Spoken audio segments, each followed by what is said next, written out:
We have quorum and all members are present, including a new member tonight that will be sworn in. Welcome to Commissioner Hooper, who is here, and the city clerk will conduct the swearing-in ceremony.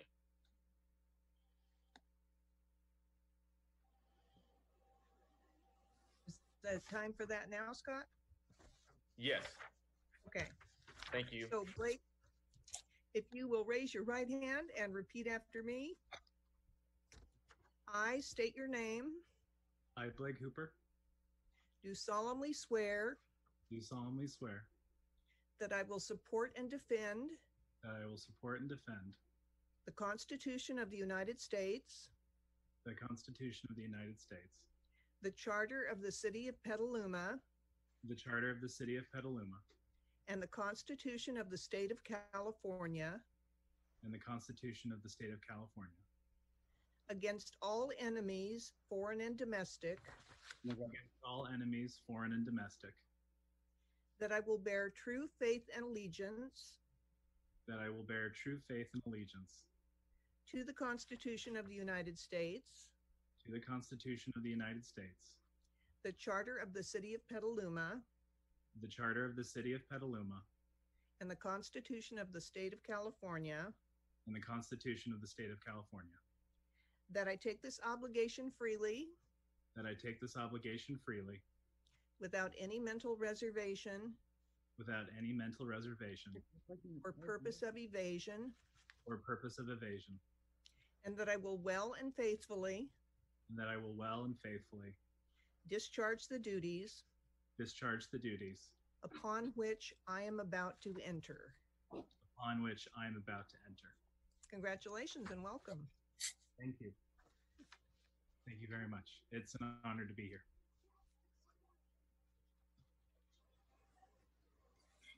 Welcome, Commissioner. And we have a full slate of folks now. The first speaker is Scott Springhorn, and the second speaker is Alex Kay.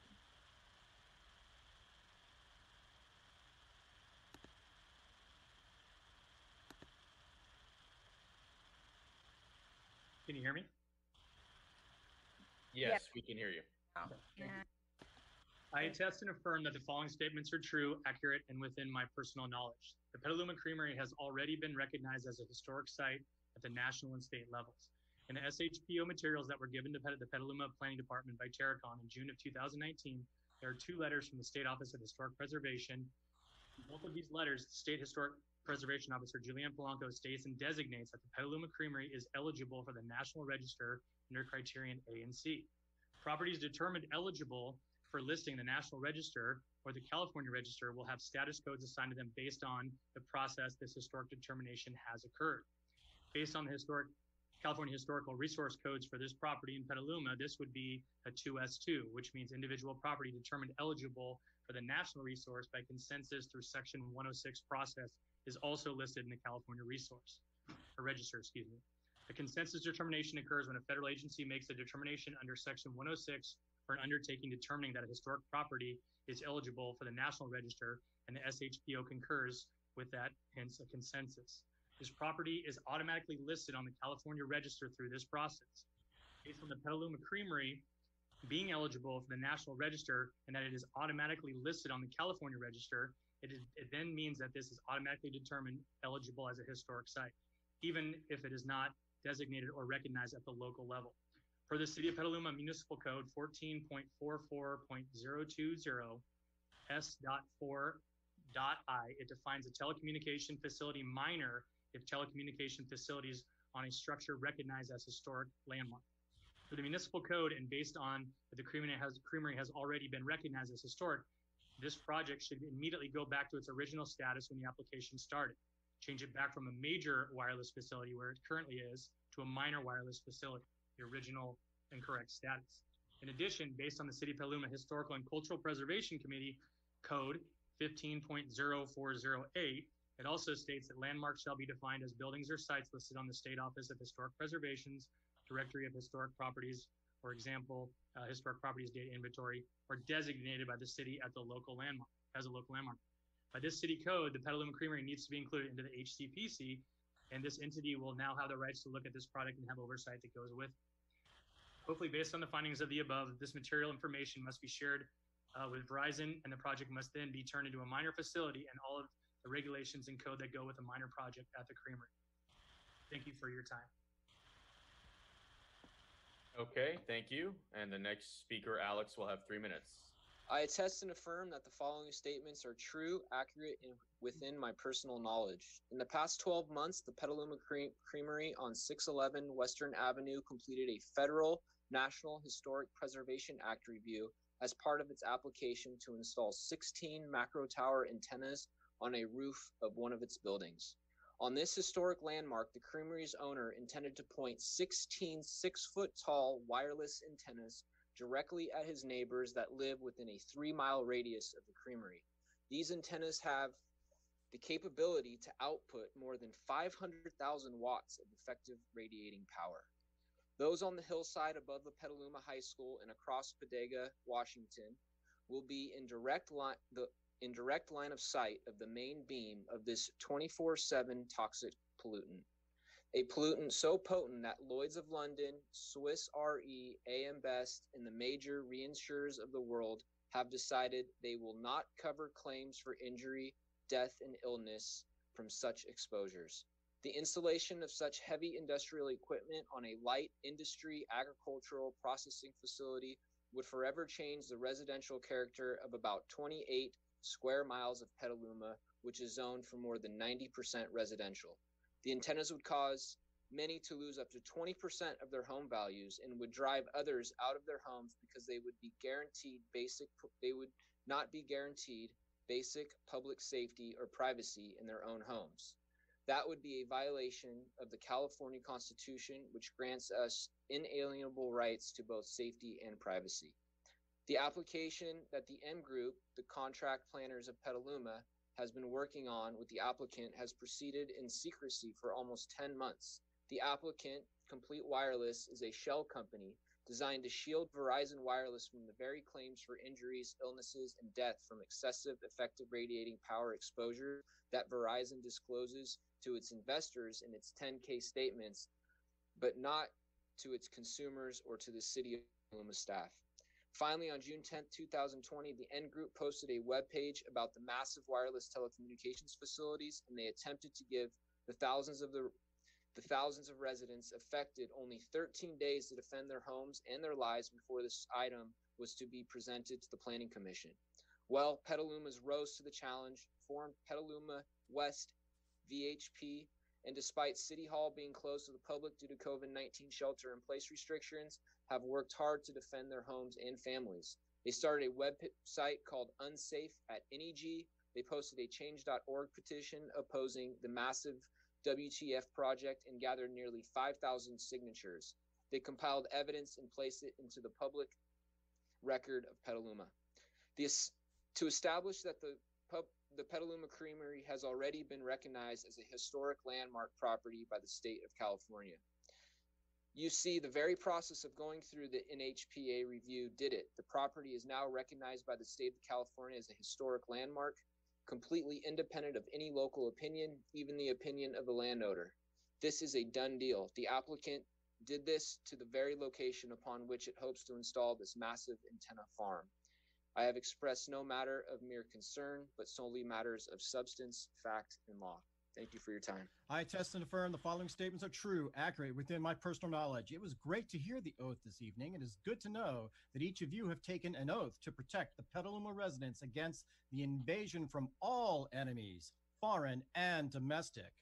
We have such an invasion going on right now, one that is being aided and abetted by the FCC, an agency that is being headed by a former Verizon counsel, Ajit Pai, along with former attorney from Wiley Wren, Brendan Carr, and Michael O'Reilly, a commissioner with deep ties to the American Legislative Exchange Council, which is an NGO intent on removing local rule over the placement, construction, and operations of wireless telecommunications facilities. Petalumans are simply getting overserved by these wireless companies with projects like the one at the Petaluma Creamery, with 16 antennas that have the capability to transmit over 500,000 watts of effective radiated power to residential zones that surround it, with homes as close as 100 feet to these antennas. This is simply overkill. A minor wireless facility, which this now must become, is capped at 1,500 watts of effective radiated power. Compare those numbers, please. The Petaluma Creamery project is an unconstitutional evasion, plain and simple, complete with 24/7 surveillance of Americans and antennas which have the capability of being used as directed energy weapons. The D.C. Circuit Court of Appeals judges well understand this, and they have handed stinging defeats to the FCC in 2019, which is decimating the so-called small cell deployment agenda and other large projects like this one.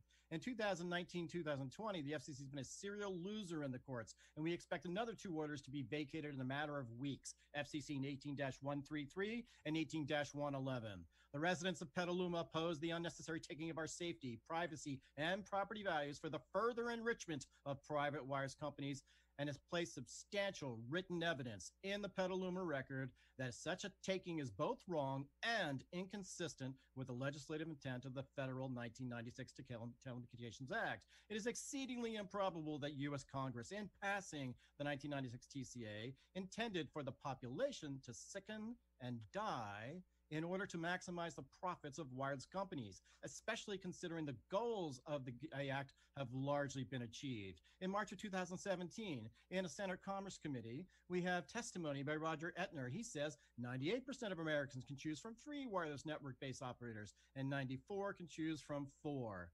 The job is done. We have a nationwide wireless network. We are properly served. How do you know? You do a drive test. That's a simple way to know what your signal strength is, street by street by street. We've been asking the city of Petaluma to do this for a month. They've been sitting on their hands and not doing anything about it. You, planning commissioners, need objective data to make sure that you can decide whether or not there is a significant gap in coverage. That's what the drive test is for. Thank you. Okay. Thank you, Paul. 3 minutes is up. And Helen, I believe, is next for 3 minutes. I'm Helen Grieco. I've lived in Petaluma for 14 years. My husband and I are raising our daughter here. I worked with the National Organization for Women for 25 years, and I've been with Common Cause for the last 10 years, was the nonpartisan nonprofit that works on good government. I want to say that citizens have been very, riled up and organized around this. I helped to create My Street, My Choice with Paul and a number of amazing people. We brought an ordinance to the city of Petaluma to pass to try to keep this out of residential areas. This seems like another loophole with Verizon. I think you've been hearing all the facts about the historic building, about the power of these towers, about the privacy, about the health, about that it can't be insured. It's total insanity. And to me, it's like the new smoking. Smoking's fine, it's fine. Everybody they testified at, the Senate hearings. Well, this is not fine, and there's many reasons why we can't do it. So I do think we are imploring you to use what's in your power to take a deeper look at this. We've got petitions, we've got people organized. Nobody in their right mind would want this stuff beaming over their homes, their kids, their animals. I mean, they just wouldn't. And that's not Verizon's concern. I don't think we have to get into any more about corporate intentions. And look, they just want to blanket the country with this. And, that's what they're intending to do. But we've stopped many other things, and we're going to stop this with your help. There is no need for this. There is no gap in service, So I'm asking you folks to take a look at all the facts that are being presented. There's a significant gap in telecommunications coverage. The least intrusive means to close any alleged gap in coverage in the 2 and 5 Ninth Circuit Court appeal ruling, the Metro PCS versus San Francisco. It's the rule of law in California. The FCC has no authority to brush aside this California case law. I'm sure we could fill your desk with papers and reports and all kinds of things. We have it. We're organized. The people you're here to protect and serve care. I don't know what else we have to do to convince you we have to stop this, and we need your help to stop this. And I thank you for your time and all your service and your hard work. I would also make a comment that is more related to the last 3 topics. I would say, first of all, it's nice to have people sworn in on that, swore to uphold our Constitution. I would probably be more impressed if they were simply asked to state that they'd actually read it. At some point, 23,000 words of the California Constitution, the federal Constitution, I would imagine you've We all were read. Talking about the effects of putting all of this wattage on people, on their homes and electronic things. And my question is this: if somebody was aiming a ray gun at you, you put up a mirror and aim it back at them, you think, well, that's good science fiction. But my understanding is that if you did the same thing for this tower and just aimed the mouth back at them that they're aiming at you, they'd arrest you. All right. Thank you, I'd like Dwayne. you to check that out. Anyway, thank you very much. Thank you for attending and commenting. And I think we have a few more folks that have indicated that they wish to comment. I believe Heather is up next. Our family has lived on Western Ave, our kitty corner to the creamery. We have been here since 2005, where we're a family in a home built in 1906. And I'm speaking to the proposed major wireless telecommunication facility being proposed at the creamery based on the residential character of our neighborhood, and the documented historic status of the Petaluma Creamery. Residents of Petaluma recognize the historical value of the Petaluma Creamery. Numerous sources describe the Petaluma Creamery as historic, including Petaluma Creamery's own website, which states, and I quote, "The Petaluma Creamery has served local dairy producers for over 100 years. An integral role in ensuring the longevity and community of our family farms."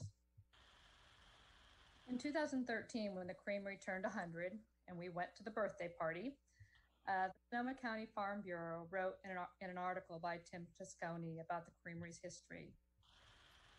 Excerpts here. The venerable Petaluma Creamery, established in 1913 by a group of dairy farmers, has dutifully anchored the west side of downtown Petaluma for the last century, defining the town's agricultural roots and serving as the economic engine for the Sonoma Marin Dairy Belt. Some towns have bell towers, classic courthouses, or breweries as their identity. Creamery, and is proud of it. Since its founding more than 100 years ago, the Creamery has been a story about cows, people, roller coaster milk markets, and the trucks that move milk from farm to table. The Creamery is mostly a story about people who thrive and prosper so that farmers have an outlet for their milk. This major telecommunication facility is not appropriate given the recognized historical site, given the residential neighborhood with multiple schools nearby, of which our son is a student, houses of worship in the neighborhood. Thank you for your consideration. Who's up next, Evelyn? That would be Taryn Obaid. Okay, Taryn, you have 3 minutes. My name is Taryn Obaid. I am a retired analyst. I have worked internationally for a lot of major international companies, from the #2 toy company in the world to the #1 financial services company on the planet, to telecommunications companies. And I am here to tell you that when there are big corporate interests behind studies, they get the findings they want. We are all adults. We've all watched the news. We've all studied history. And we know that it's possible to make any data say anything when there is the promise of profit behind the numbers and selling a story that supports the profit. What you may not know about me is that I have a blood condition where I am not able to go out in sunlight. It is rare, but not that rare. I've met a few. When I go out and the sunlight hits me, it's like you right now take your hand and put it over the fire burner on your stove. It is extremely painful. It's a blood condition. It's painful. It causes sores. It causes rashes. And it has caused cancer. That is just the sunlight based on who I am and what my biological makeup is. I imagine that there are people out there that are allergic to all sorts of frequencies. Radiation comes in several forms, and it can be painful and debilitating for people. I would like you to think beyond the numbers that are packaged by a special profit interest, to understand that there are people out there and that this technology has not been fairly balanced, studied, and that there are people out there that may in fact be sensitive to the effects of that type of radiation, just as I am not free to go out and walk in the sunlight. Thank you.